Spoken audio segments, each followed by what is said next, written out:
कहते हैं शिव महाकाल रौद्र के पास पहुंच पाना आसान काम नहीं है। पंच केदारों में कल्पेश्वर सबसे सरल केदार माने जाते हैं, हमें भी ऐसा लगा, लेकिन हमारे साथ ऐसा कुछ हुआ जिसको हम शब्दों में बताकर व्याख्यान नहीं कर सकते। जो हमने अनुभूति की, जो हमने महसूस किया, वो हम आपको बोलकर बता नहीं सकते, हम सिर्फ उसे महसूस कर सकते हैं। वो एक खुशी थी, वो एक ऊर्जा थी जो हमने महसूस की। पंच केदारों में सबसे सरल बोले जाने वाले केदार कल्पेश्वर हमारे लिए एक रोमांच से भरा हुआ यात्रा था, जिसे हमने बहुत अच्छे से किया और हमने अपने ईश्वर का आशीर्वाद प्राप्त किया। कल्पेश्वर मंदिर चंबौली जिले में स्थित उर्गम घाटी में कल्पेश्वर महादेव मंदिर के नाम से जाने जाते हैं। यह मंदिर भगवान शिव को समर्पित है और पंच केदारों में से एक है। कल्पेश्वर मंदिर शिव के 5 शारीरिक रूप के 5वें केदारों में से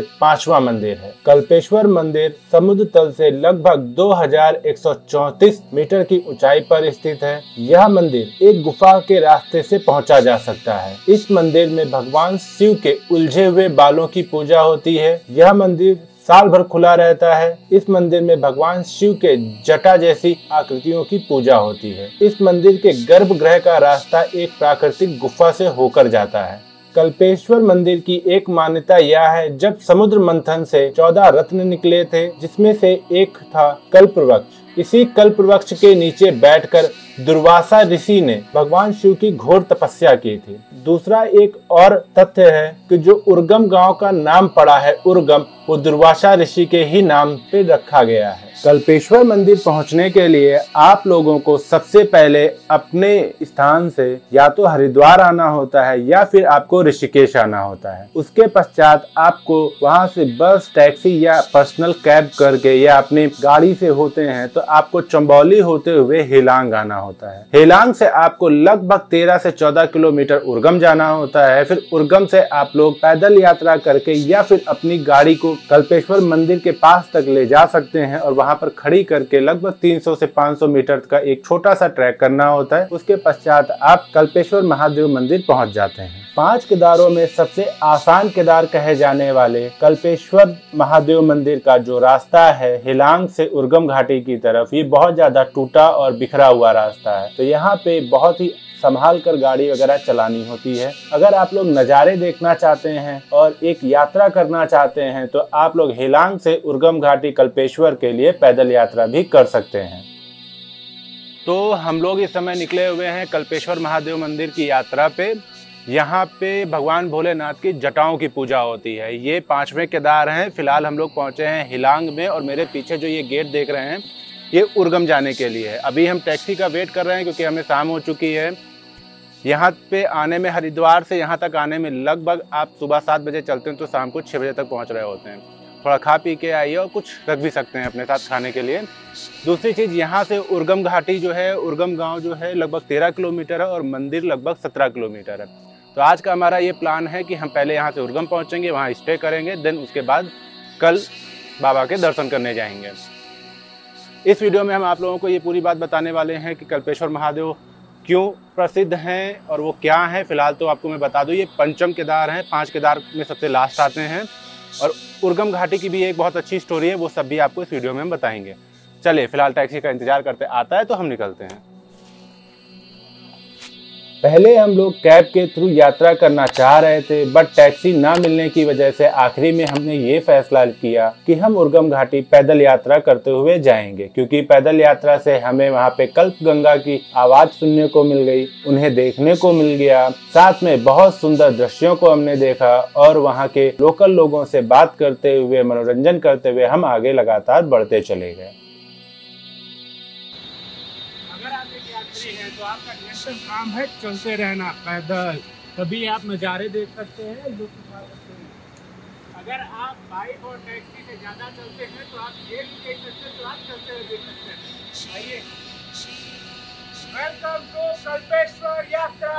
अभी अपन जा रहे हैं उर्गम घाटी, वो भी पैदल मार्ग से।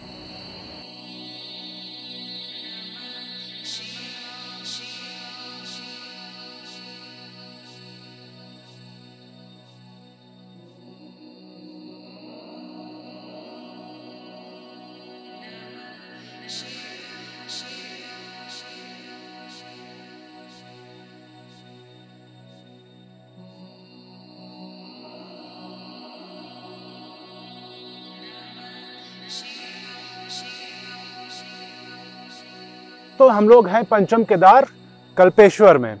ठीक है, कल्पेश्वर जो है 5वां केदार है। हमारे यहाँ पे 5 केदार हैं जिसमें 5वें नंबर पर कल्पेश्वर आते हैं। कहते हैं कल्पेश्वर में महाकाल की जटाओं की पूजा होती है। यहाँ पे जटाएं निकली थी तो उनकी पूजा होती है। साथ में आप देख सकते हैं ये एक बहुत सुंदर सा झरना, इसको हम लोग कल्प गंगा भी कहते हैं।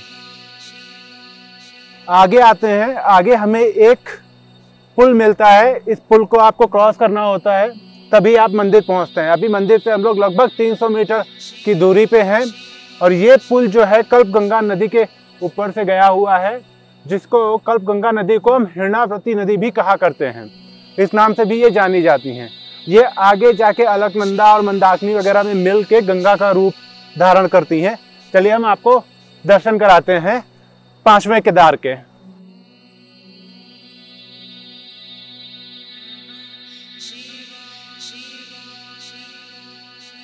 अभी हम लोग पहुंच रहे हैं कल्पेश्वर के पास में।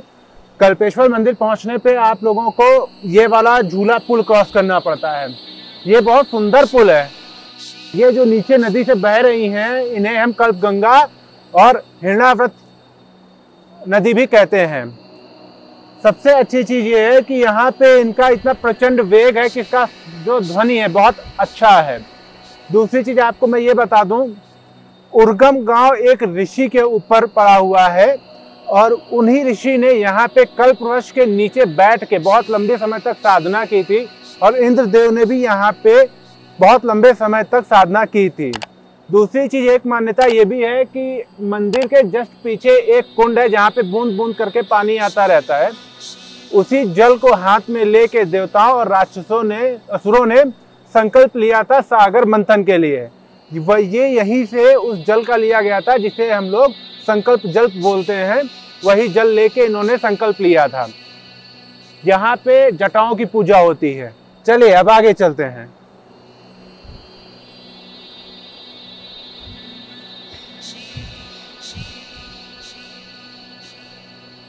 पंच केदार बाबा कल्पेश्वर की जय हो।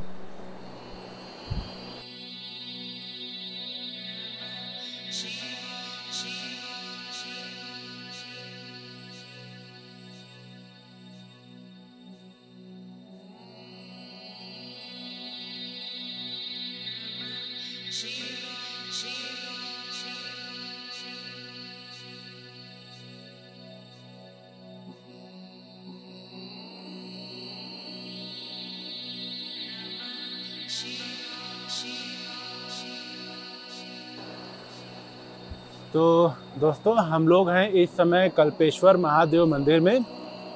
मंदिर आप मेरे पीछे देख सकते हैं। उधर हम इसलिए वीडियो नहीं बना रहे क्योंकि उधर मना है। दूसरी चीज़, कल्पेश्वर महादेव मंदिर जो है वो पंचम केदार हैं। हमारे यहाँ 5 केदार हैं जिसमें ये 5वें नंबर पे आते हैं। यहाँ पे जो है भगवान शंकर की जटाओं की पूजा होती है। आप लोग ये जो ऊपर देख रहे हैं जिसपे ओम लिखा हुआ है बड़ा सा, ये शंकर जी की जटाएं बोली जाती हैं।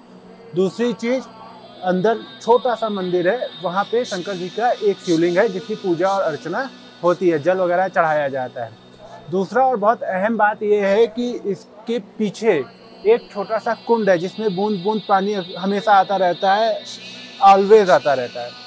माना जाता है कि ये वही कुंड है जहाँ से भगवान शंकर के कहने पे देवता और राक्षसों ने, असुरों ने संकल्प जल लिया था और संकल्प लेके सागर मंथन किया था। यहीं से वो जल लिया गया था। उसी जल से जो है महाकाल का अभिषेक होता है, उसी जल से इनके लिए भोग भी बनता है।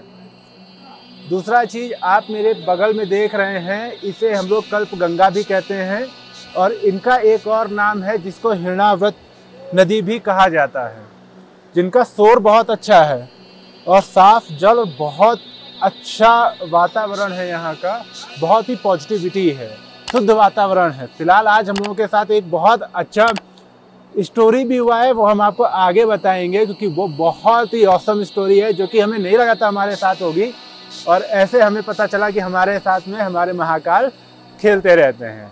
चलिए बाकी स्टोरी हम आपको थोड़ी देर में बताते हैं। नमः पार्वती पते हर हर महादेव।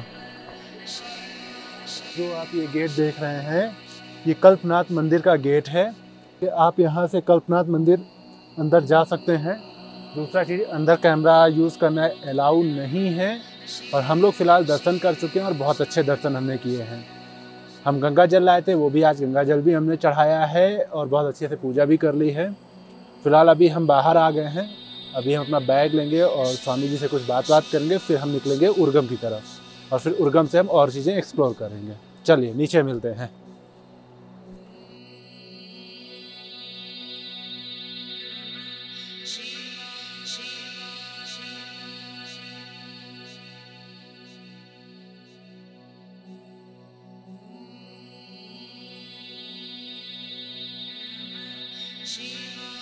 तो दोस्तों, हम लोग कल्पेश्वर महादेव मंदिर में महाकाल की जटाओं की पूजा अर्चना कर चुके हैं, दर्शन ले चुके हैं।